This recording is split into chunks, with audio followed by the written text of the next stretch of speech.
Bonjour tout le monde et bienvenue dans une nouvelle vidéo de Dimanche Analytique. Je profite d'une question qui m'a été posée par Benjamin Faris lors de ma précédente vidéo où je présentais l'application Google Analytics, l'application mobile Google Analytics.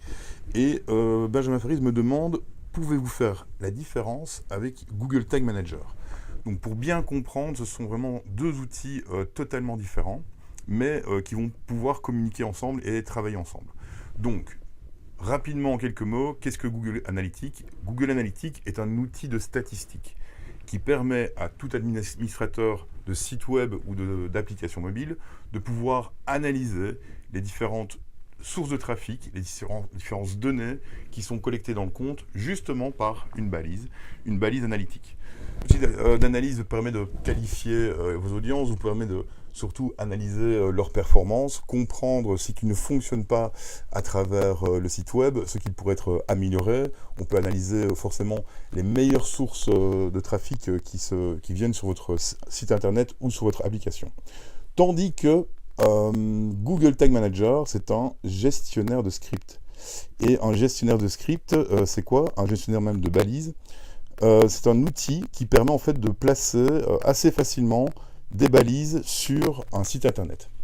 Je m'explique. Il y a quelques années encore, quand les gestionnaires de tags de type Tag Manager, parce qu'il en existe d'autres forcément, quand on voulait placer un code de suivi, une balise, un outil un script qui allait distribuer des cookies aux différents visiteurs du site internet, eh bien il fallait les mettre donc en dur, comme on dit, donc on devait les mettre directement dans le code.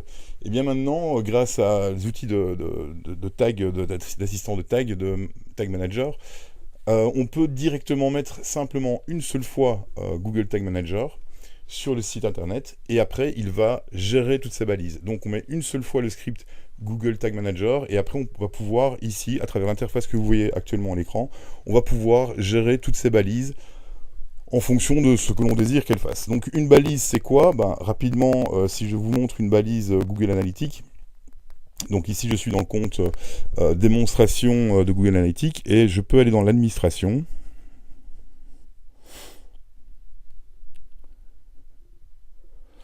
Et ici, vous avez l'information sur le suivi. Et en fait, qu'est-ce que la balise de suivi analytique, à quoi est-ce qu'elle ressemble? Elle ressemble à ceci.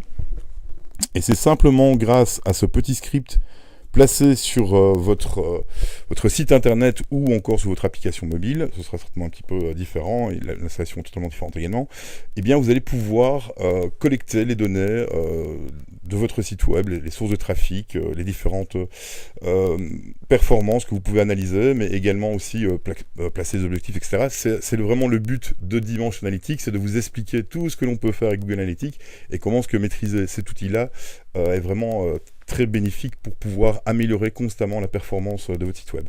Donc, je reviens à Google Tag Manager, on prend ce script et puis après on le place dans les gestionnaires de balises. Alors il faut faire attention, ici je montre d'une manière très rapide comment est-ce qu'on peut placer une balise. Simplement on va aller ici pour créer une nouvelle balise. Voilà.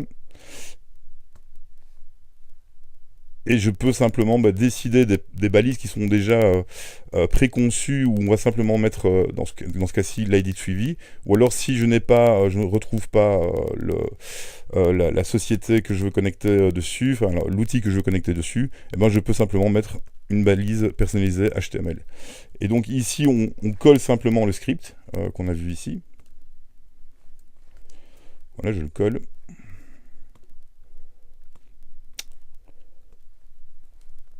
Et il est ici. Après, je vais régler les règles de déclenchement. Ça va dépendre forcément de ce que l'on veut faire avec le script. Il peut y avoir des règles, par exemple, sur du remarketing. Il y a certaines pages qu'on voudrait surtout pas distribuer des cookies.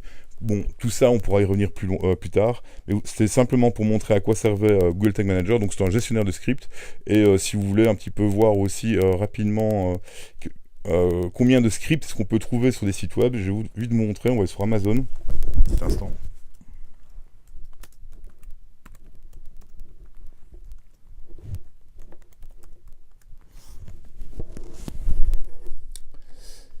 Et en fait, moi, j'ai un lecteur de script.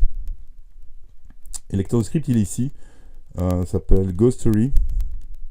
Et on peut voir en fait tous les mouchards publicitaires, tous les outils d'analyse que utilise Amazon tous les jours. Bon, il y a les grands classiques forcément, il y a les analytiques que l'on connaît, les différentes solutions publicitaires telles que Adform.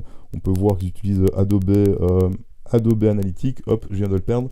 Bref, c'était simplement pour vous montrer qu'effectivement, il y a énormément de scripts que l'on peut placer sur un site internet et que si l'on désire les gérer de la manière la plus simple, je recommande vivement l'utilisation de Google Tag Manager. Voilà Benjamin, j'espère avoir répondu à ta question. Donc d'un côté tu as un outil d'analyse de statistiques et de l'autre côté tu as simplement un outil qui gère les balises, qui gère la distribution de cookies et les déclenchements. Merci, à très bientôt pour une prochaine vidéo sur les dimanches analytiques. Ciao.